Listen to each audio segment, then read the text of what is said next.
cop messed with the wrong black woman, tried to outsmart her, unaware she's a CIA agent. Picture this. A quiet town nestled in the rolling hills of rural Virginia, where the law moves slowly and secrets hide in plain sight. One brazen police officer rules the streets with intimidation, targeting those he believes are beneath him. Little does he know, his newest victim, an unassuming black woman in a worn leather jacket, has a background deadlier than any street thug. She's not just tough, she's CIA. Beneath her calm exterior lies a highly trained operative on a covert mission of her own. When their paths cross, it isn't just a minor traffic stop, it's a collision that will shake the entire town to its core. Ebony Carter arrived in Maysville, Virginia, under the guise of an academic researcher studying rural community policing. In reality, Ebony was a CIA agent with a decade of experience embedded in some of the world's most treacherous conflict zones. From the mountainous terrain of Afghanistan to the volatile outskirts of Mogadishu, she had handled operations few would ever imagine. Now, her directive was to track a suspected network of illicit arms dealers who might be using Maysville's sleepy facade as a cover for their smuggling routes. Maysville's population barely scraped 8,000, and its buildings clung to a single main street that sprouted off into winding country roads.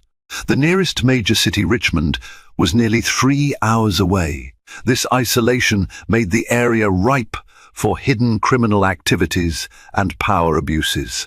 Law enforcement usually meant 1 or 2 sheriff's deputies patrolling the perimeter, plus the local police force led by Chief Horace Wilcox. Ebony's intelligence indicated something had changed in Maysville's corridors of power, and she intended to find out precisely what. Though Ebony was adept at playing roles teacher, journalist, traveling nurse this time, she adopted the cover of an academic. She carried with her a genuine passion for justice, along with genuine credentials from her studies before joining the CIA. Her degrees were real enough, though the subject matter of her research was meticulously concocted by the agency. For extra authenticity, Ebony had boxes of scholarly articles, books, and references about rural policing that she could discuss at length if anyone probed too deeply. The story was that she was here to compile data for a doctoral thesis. In a small town where official credentials weren't questioned much, Ebony expected minimal resistance. She parked her silver Toyota Corolla, rented from the budget office at Richmond International Airport, outside the Maysville Public Library.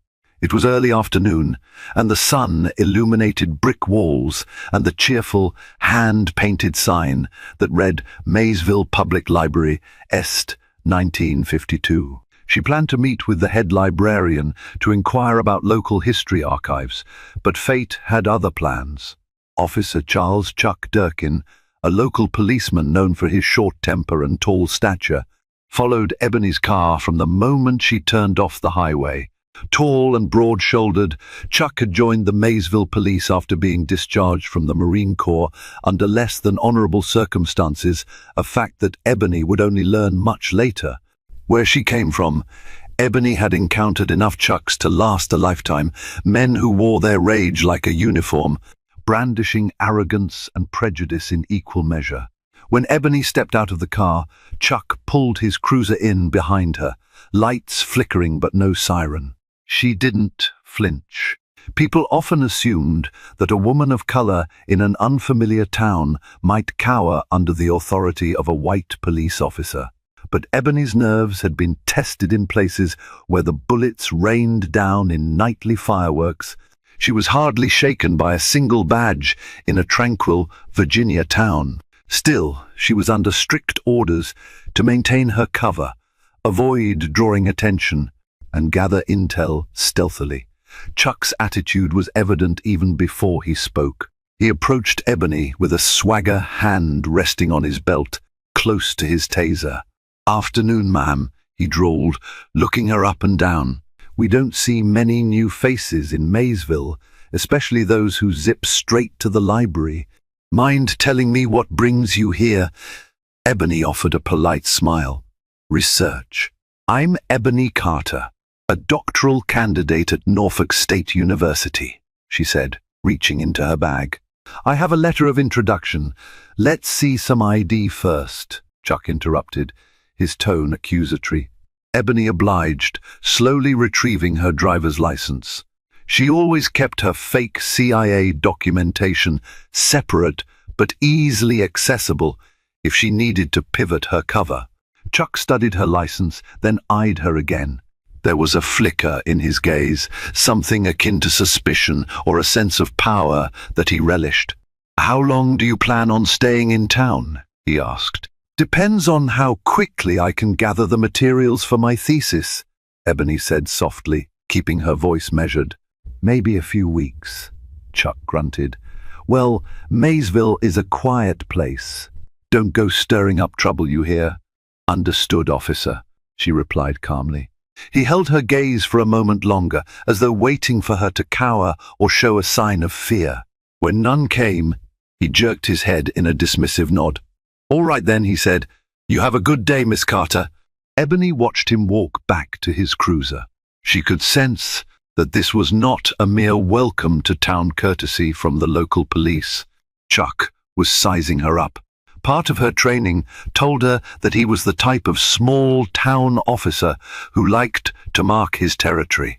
Another part of her training emphasized that she must remain invisible if she hoped to uncover who was truly pulling strings behind Maysville's facade. One run-in with Chuck was enough to set the stage for the drama that would soon unfold. She hoped it wouldn't escalate, but Ebony had a gut feeling. She had just tangled with a man who would soon become a problem. And if he kept digging, he'd find far more about Ebony Carter than he ever wanted to know. Later that day, Ebony checked into the Rivershade Motel, a modest establishment at the edge of town. The green neon sign flickered in the twilight as she passed by a row of identical doors until she found room 12. The interior was clean, albeit outdated decor straight from the 1980s. She appreciated the anonymity. The motel manager handed her a key without fuss. The staff was used to sporadic visitors, usually those who needed a place to stay overnight on their way to somewhere else. She set up her laptop, a specially secured device that connected her to the CIA's encrypted communication network. Ebony typed up a brief status report detailing her arrival, the local environment, and her strange interaction with Officer Durkin. While she believed he was a standard, overzealous small-town cop, it still felt wise to note any unusual or potentially hostile presence. Once her message was sent, Ebony reviewed the documents in her possession. She had intelligence suggesting that a group with ties to arms trafficking was using Maysville's rural route to move illegal weapons. The CIA suspected at least one local law enforcement officer was on the syndicate's payroll, or at least complicit in turning a blind eye. Ebony had to determine who that was and just how high up the corruption went. To blend in better, Ebony spent the following days frequenting local spots. She visited the Maysville Cafe each morning, ordering black coffee and a buttered biscuit while chatting with the friendly waitress, Darlene. She attended a local quilting group session at the community center, using it as an excuse to gather gossip and insights. She even volunteered at the library, dusting off old newspaper archives. For everyone else, Ebony was just that sweet graduate student from Norfolk State who was genuinely interested in listening to their stories. During these activities, Ebony compiled notes. She noted that Chuck Durkin's name kept surfacing in hushed conversations about problem policing. It seemed he had a reputation for harassing outsiders, roughing up suspects, and even bullying local teenagers for curfew violations. Despite complaints, Chief Wilcox had never publicly disciplined Chuck. Whenever Ebony asked about the police chief, though, locals would shrug or change the subject. Wilcox was well respected in the official sense, but no one seemed eager to share details about him. That was suspicious in itself. In between her casual interviews, Ebony scoured local records for any anomalies that might align with arms smuggling patterns, unusual cargo shipments, unaccounted for trucks passing through, or sudden surges in local charitable donations that might serve as money laundering fronts. She found a few curious threads that pointed toward the industrial outskirts of Maysville.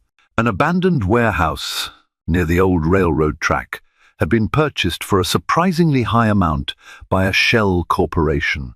Ebony made a mental note to investigate that location soon, but she would need a plausible reason to snoop around there. However, the biggest challenge was that Ebony felt watched.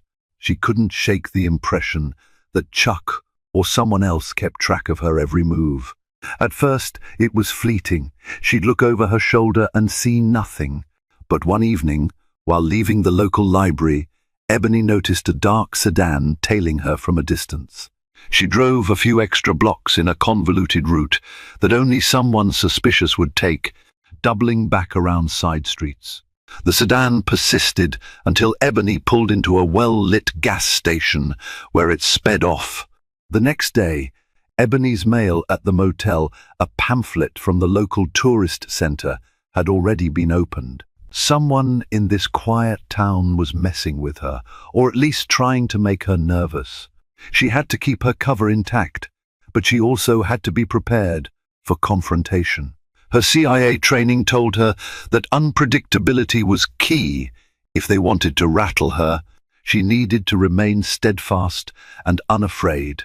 A breakthrough came unexpectedly on a Tuesday afternoon. Ebony was sitting in the Maysville Cafe, reading the local newspaper, the Maysville Observer, when a hesitant voice spoke from across the table. It was Jenny Parker, a timid-looking woman with worry etched into her features. "Excuse me," Jenny said, fidgeting with the strap of her purse. "You're Ebony Carter, right? The doctoral student?" Ebony flashed a welcoming smile. "That's me. Can I help you?"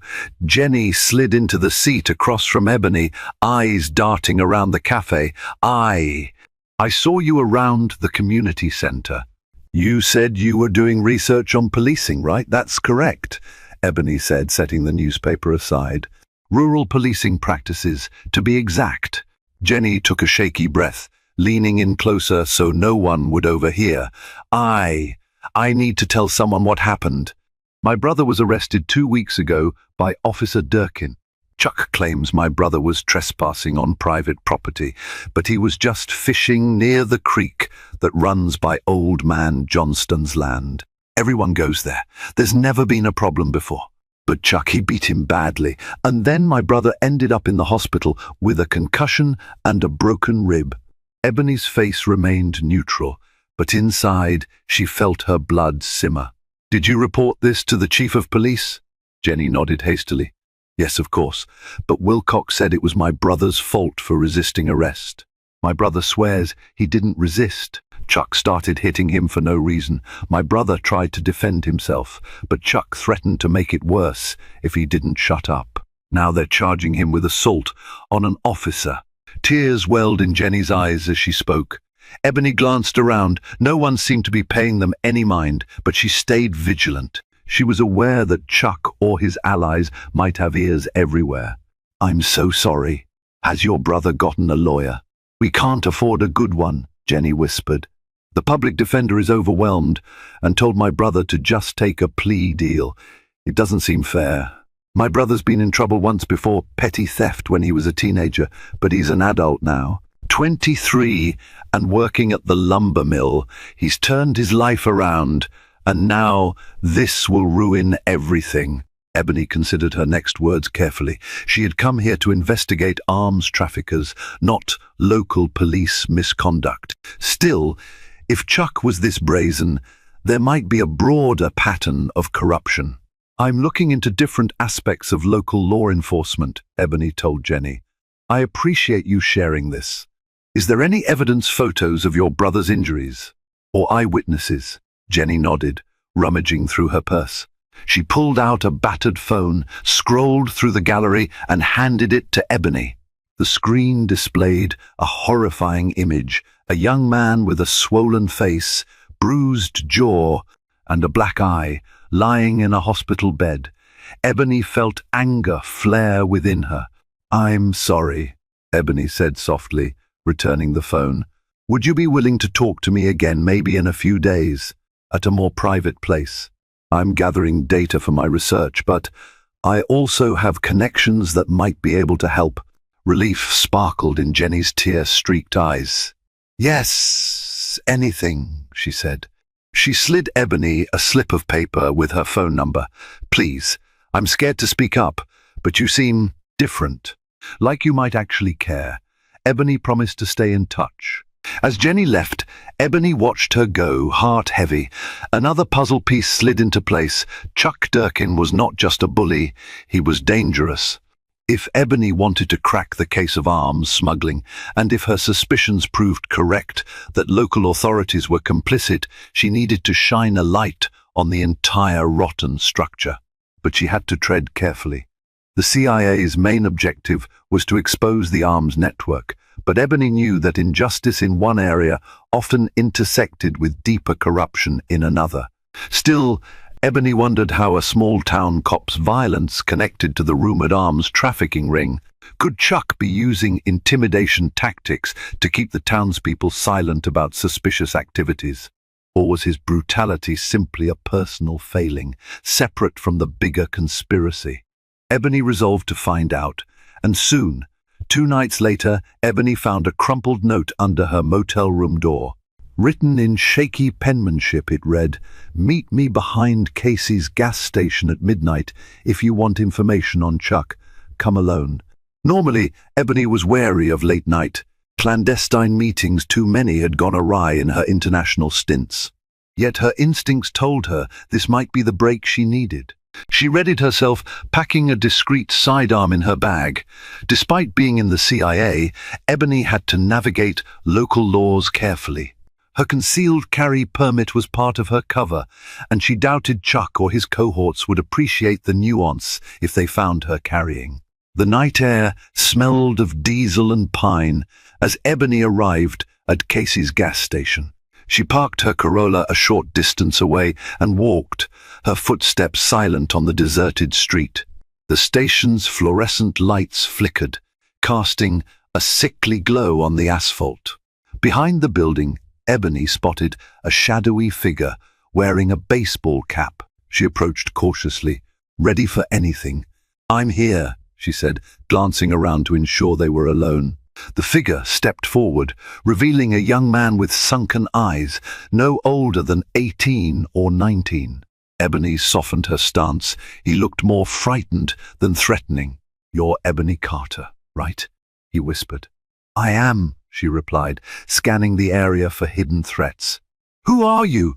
He introduced himself as Ricky Jones, a local teen with a checkered past.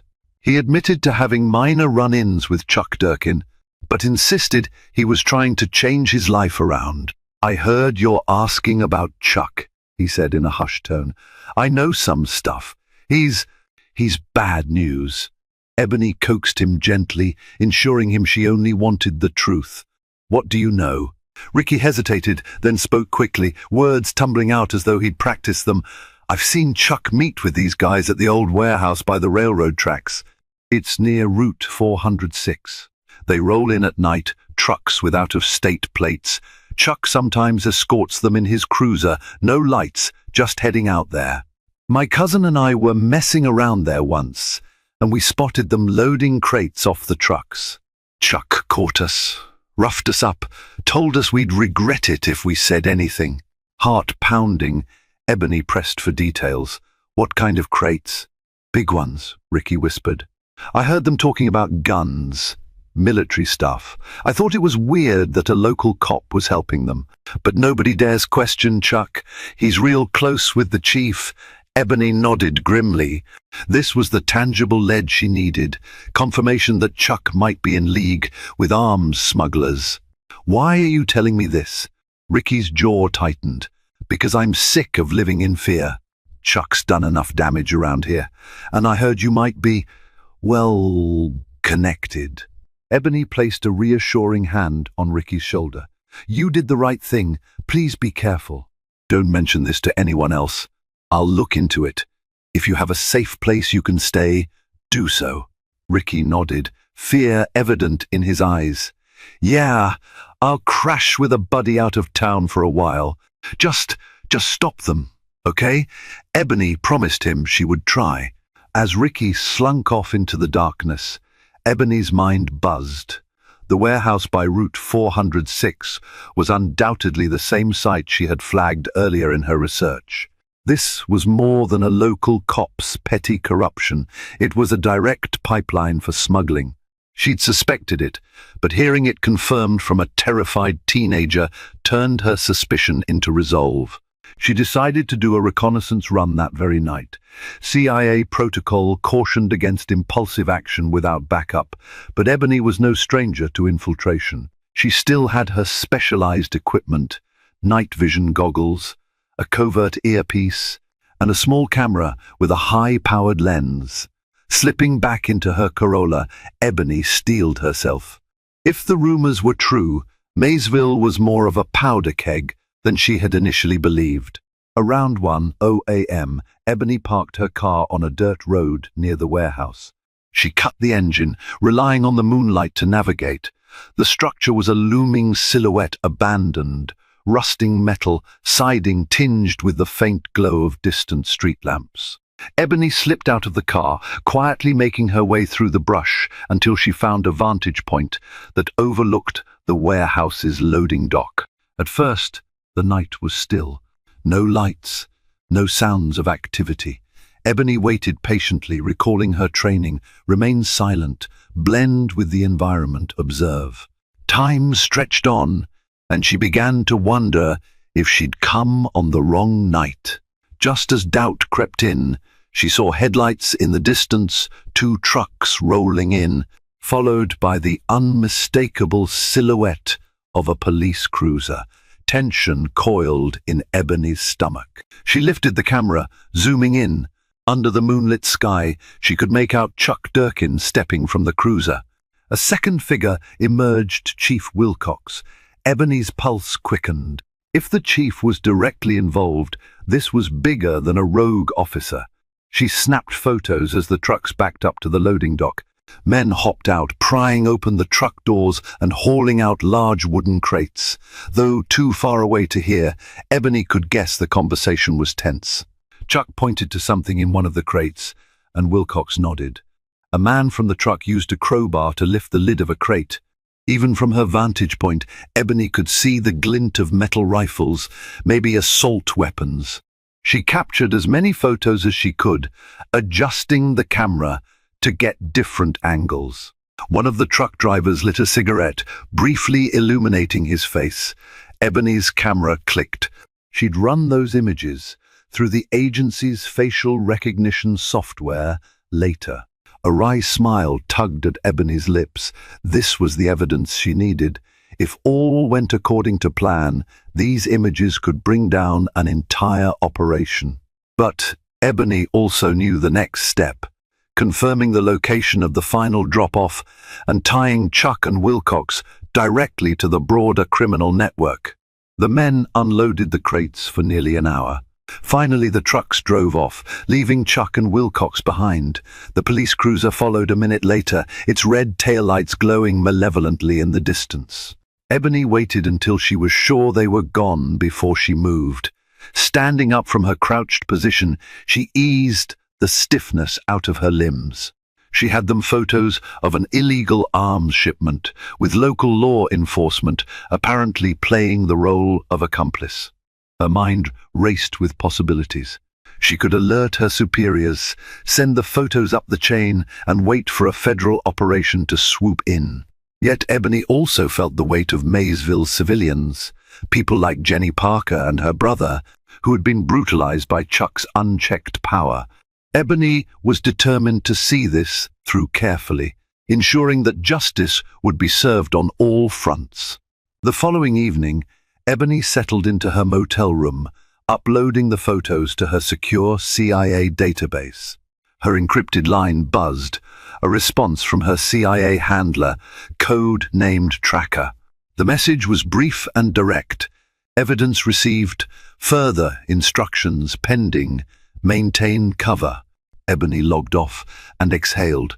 It was comforting to have confirmation that her intel had reached the right people, but it also meant she was on her own until the agency mobilized a plan. Feeling restless, she flipped on the local TV news.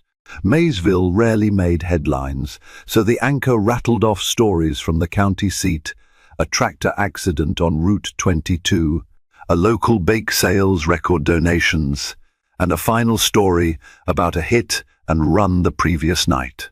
Ebony's attention sharpened when she recognized a name: Ricky Jones. The anchor reported he'd been struck by a vehicle and found dead on a lonely stretch of road near the county line. The driver had fled the scene. Ebony's blood ran cold. She grabbed her phone, calling the single contact number Ricky had provided. No answer. She tried a few more times, but it rang unanswered. Ebony sank onto the bed, dread coursing through her veins. It couldn't be a coincidence. Ricky's secret meeting with her, the conversation about Chuck's involvement, and now Ricky was dead in an apparent hit and run. Ebony was certain it was no accident. She swallowed a surge of guilt. Ricky had risked himself to give her information, and now he was gone. No official statement linked Chuck or Wilcox to the incident, but Ebony knew better. They must have discovered Ricky's betrayal. This was their brutal warning: keep silent or face lethal consequences. Anger warred with sorrow. Ebony wanted to go straight to the police station and confront Chuck, but that would blow her cover and put more innocent people in danger. She forced herself to think rationally, to remain calm. The best way to honor Ricky's sacrifice was to bring these criminals to justice permanently. Ebony decided the next day to approach Chief Wilcox under the pretext of her academic research, seeking an interview. She scheduled an appointment at the station, sporting her typical guise: glasses, conservative blouse, her hair pulled back in a neat bun. Her heart hammered as she walked into the old stone building, reminiscent of a relic from a bygone era. Maysville Police Headquarters had probably not been renovated in decades. She knocked on the chief's door, and a muffled voice said, "Come in." Inside, Chief Horace Wilcox sat behind a large wooden desk, his posture exuding authority. He had a firm handshake and a practiced smile that didn't reach his eyes. "Miss Carter, pleased to finally meet you," he said. "I've heard about your research. Take a seat." She thanked him politely, setting a small recorder on the desk. She asked benign questions about Maysville's crime statistics, community outreach programs, and policing philosophies. Wilcox answered smoothly, offering well-rehearsed lines that implied an idyllic relationship between the police and the community.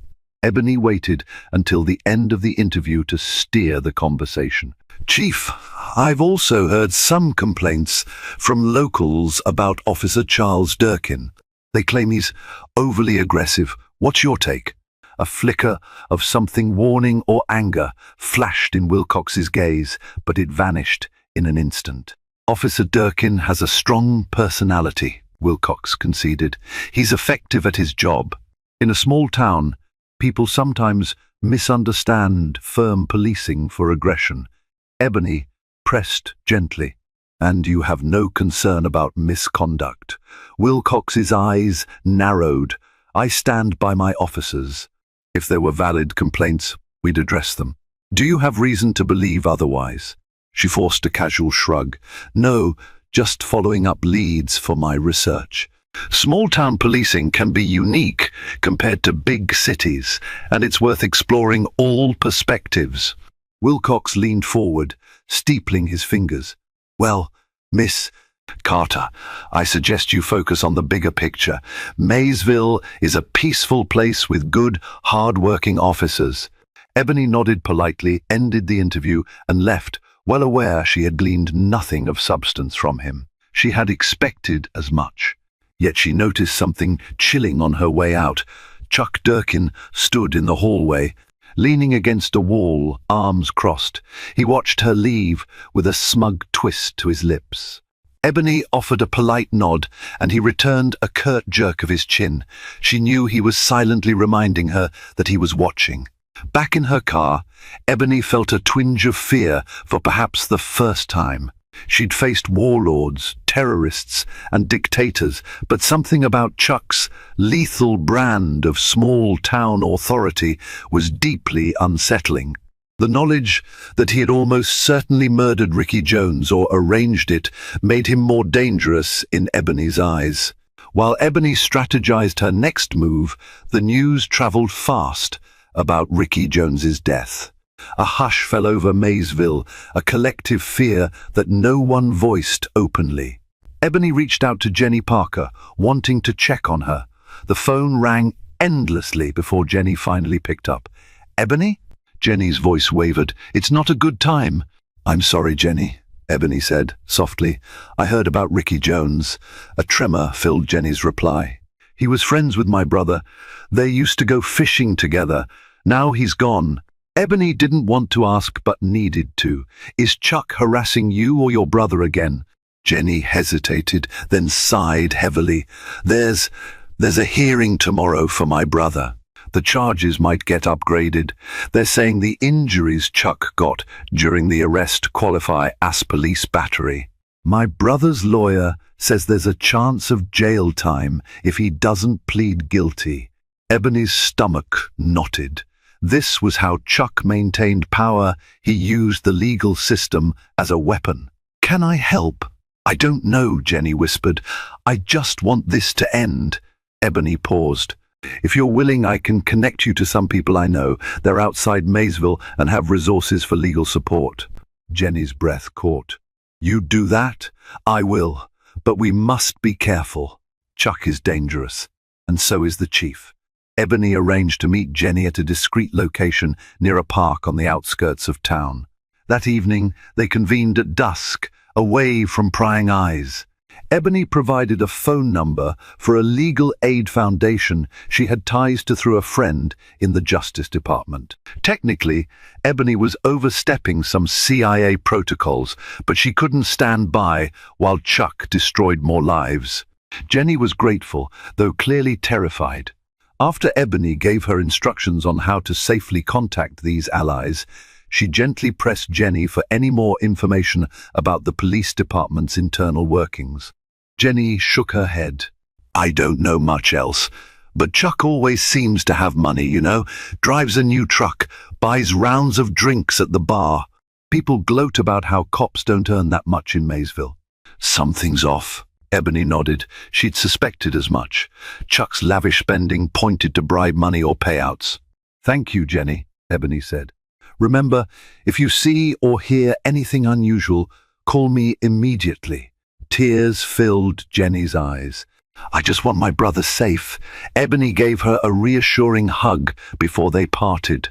Deep down, Ebony vowed to bring down Chuck's criminal enterprise and do it swiftly. The next morning, Ebony woke to a frantic call from Tracker, her CIA handler. "We've identified one of the men from your photos," Tracker said tersely. "He's connected to a known arms syndicate operating out of Eastern Europe. This is bigger than we initially thought." Ebony listened as Tracker explained that the agency had been tracking a black market route funneling weapons from post-conflict zones in Eastern Europe into the US. Some shipments were rumored to be stockpiled in small American towns, then sold to bigger cities or trafficked internationally. Maysville, with its remote location, cheap property, and minimal oversight, was a perfect staging ground. Chuck and Wilcox were pawns, or perhaps key players, helping facilitate the movement of these weapons. "We're moving fast, Ebony," Tracker said. "The agency is coordinating with the FBI's Organized Crime Division. Expect a joint task force soon. In the meantime, lay low. Don't tip them off." Ebony understood the gravity of that instruction. Yet, after Ricky's murder, she suspected the criminals might ramp up violence. "Let me know when the cavalry arrives," she said. She spent the rest of the day carefully gathering her gear, double-checking the security on her digital files, and planning for contingencies. She also compiled all the evidence about Chuck's local brutality testimonies from Jenny, hospital records for Jenny's brother, and rumors from townspeople so that once the criminal ring was exposed, the local police department's systemic abuses would be laid bare as well. That evening, Ebony visited the Maysville Cemetery, paying silent respects to Ricky. A fresh grave had been dug for the young man. She placed a single flower near the marker, sorrow and determination mingling within her. She whispered a vow, "I won't let them walk free." The next confrontation came sooner than Ebony expected. She was returning to her motel from a late dinner at the cafe when a police cruiser swerved behind her, lights flashing. Ebony recognized Chuck's signature approach. Her instincts screamed, "This is no routine stop." Ebony pulled over on a dimly lit road. She inhaled deeply, mentally reviewing her CIA training for dealing with hostile law enforcement. Chuck approached, his stride slow, confident, like a predator closing in on its prey. She lowered her window. "Good evening, Officer Durkin," she said, voice calm. He took his time, shining a flashlight in her eyes, a tactic to disorient. "Miss Carter, you seem to keep late hours. May I ask where you're coming from?" His voice dripped with condescension. Ebony offered her most benign smile. "Just finished some interviews for my research at the local cafe." "Is there a problem?" Chuck's lips curled into a sneer. "You tell me. A few folks say you've been snooping around, asking all sorts of questions about me and the chief. That's awfully curious for a doctoral student." Her pulse quickened, but she kept her composure. "It's all in line with my dissertation on policing in small towns. If there's been a misunderstanding, I apologize." Chuck stared at her for a long moment, the beam of the flashlight unwavering. Ebony refused to flinch. She'd faced worse intimidation tactics in foreign war zones. Finally, he clicked off the flashlight. "Step out of the car, Miss Carter." Caution flared in Ebony's mind. "Is there a reason?" Routine check. Chuck's jaw tightened, eyes flashing with malice. "We've had reports of a stolen vehicle matching this description. I need to make sure everything's in order." Ebony knew this was a lie. Her rented Toyota was legit, but she also knew non-compliance might escalate things. Carefully, she exited, hands visible. Chuck immediately seized her by the arm and pinned her against the car's hood, the metal cold against her chest. "What are you doing?" Ebony demanded, working to keep fear from her voice. His breath was hot on her ear. "I don't know who you are or what game you're playing, but you'd better back off. We keep our town in line around here." He frisked her, and Ebony's training screamed at her to disarm him, but that would blow her cover. Instead, she forced herself to remain still, ignoring the humiliation. He found her concealed carry pistol, the small 9mm. Chuck pulled it out with a triumphant sneer. Well, I see you're packing. You got a permit for this?" Ebony had forged CIA documents that said yes, but Chuck wouldn't believe them. She was stuck. He slammed her arm behind her back, snapping handcuffs on her. Pain exploded in Ebony's shoulder. She clenched her teeth to keep from crying out. "How about we take a ride to the station?" Chuck said. "We'll sort out your story there." Heart racing, Ebony weighed her options. She had to preserve her cover a bit longer, but if Chuck took her in, that might jeopardize the entire operation. However, revealing her CIA credentials might escalate matters too. She was on the brink of a choice that could define everything. Before Ebony could respond, headlights appeared. Another car pulled up, a black SUV. For a moment, Ebony thought it was Wilcox. But a man stepped out wearing a suit. He flashed a badge, speaking in a low, authoritative tone. "Officer, that woman is in federal custody. Release her now." Confusion flashed across Chuck's face. The man strode over and repeated himself. "I'm FBI, Special Agent David Roth," he said firmly. "You will remove those handcuffs immediately." Chuck, stunned, hesitated. Ebony recognized the name David Roth from the FBI task force collaboration. Relief soared inside her. The cavalry had arrived. "Show me your ID," Chuck growled, shining the flashlight in Roth's face. Roth calmly displayed his credentials, unflinching. The authoritative aura of a federal agent dripped from every syllable as he repeated, "Now." Gritting his teeth, Chuck removed the cuffs. Ebony stepped back, rubbing her bruised wrists. Chuck glared, but he didn't dare oppose a federal agent in front of a potential witness.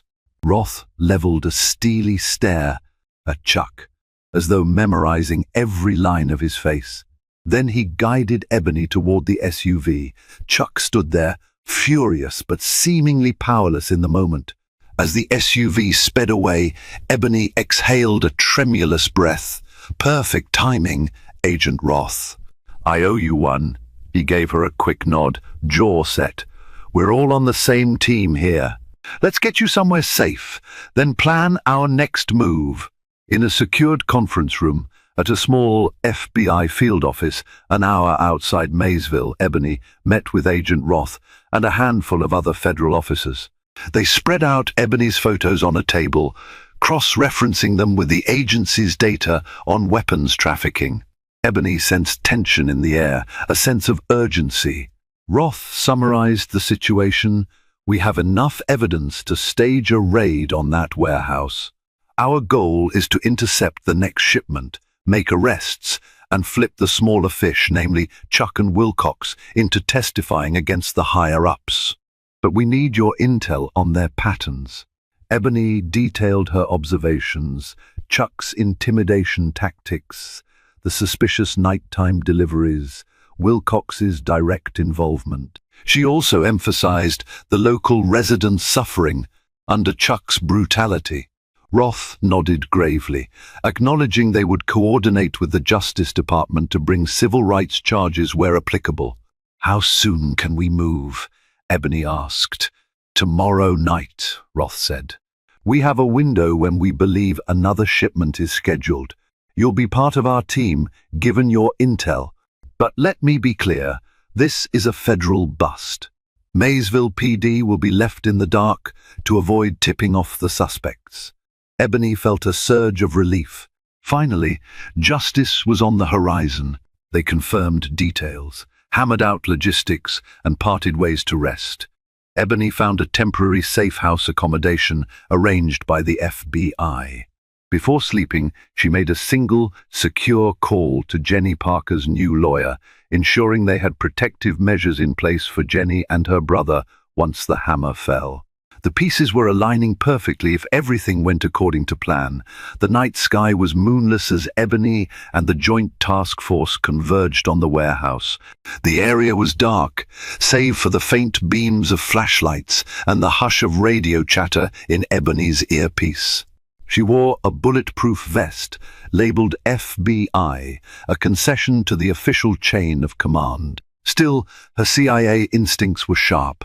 Parked in an unmarked van, Ebony peered through high-powered binoculars at the warehouse's entrance.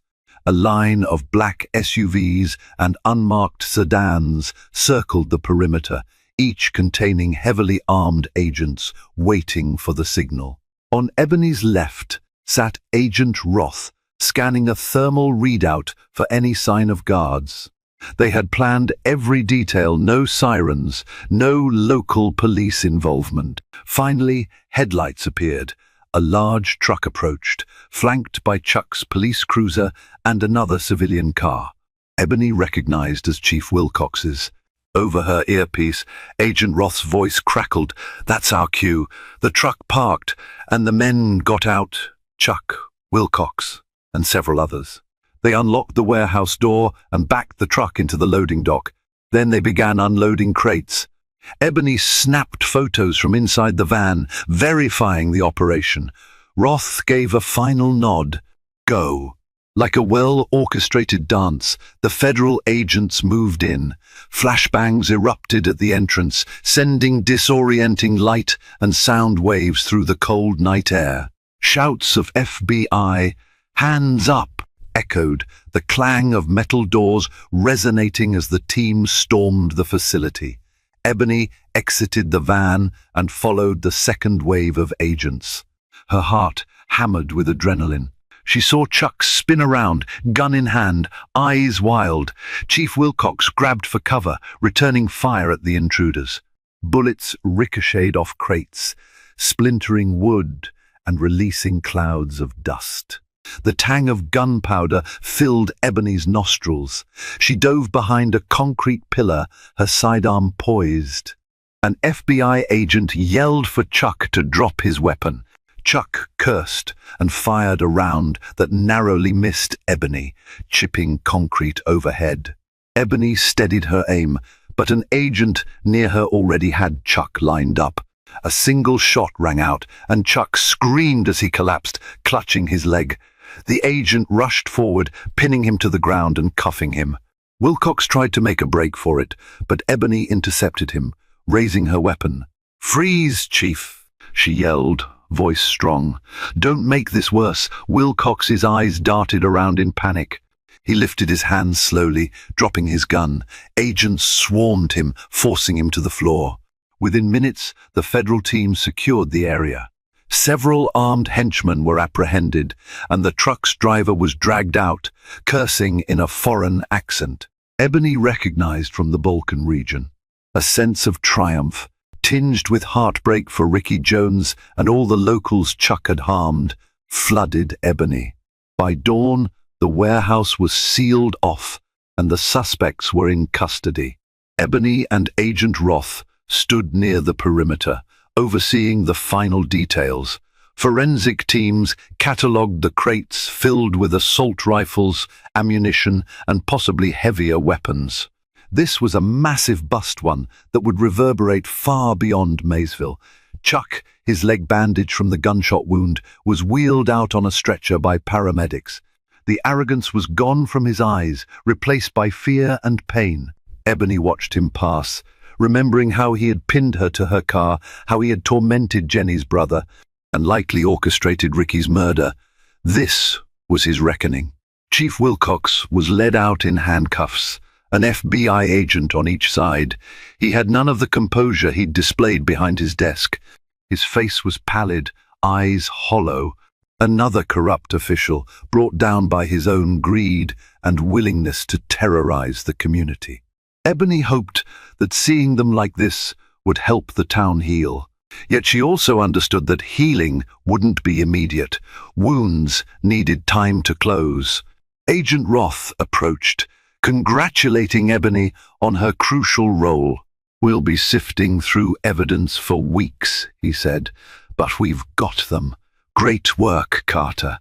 Then he lowered his voice. "Thanks for not blowing your cover prematurely." That was a close call with Chuck. Ebony allowed a grim smile. "I did what I had to do. Take some time off," Roth advised. "We'll handle things from here." Ebony shook his hand. A sense of relief washed over her.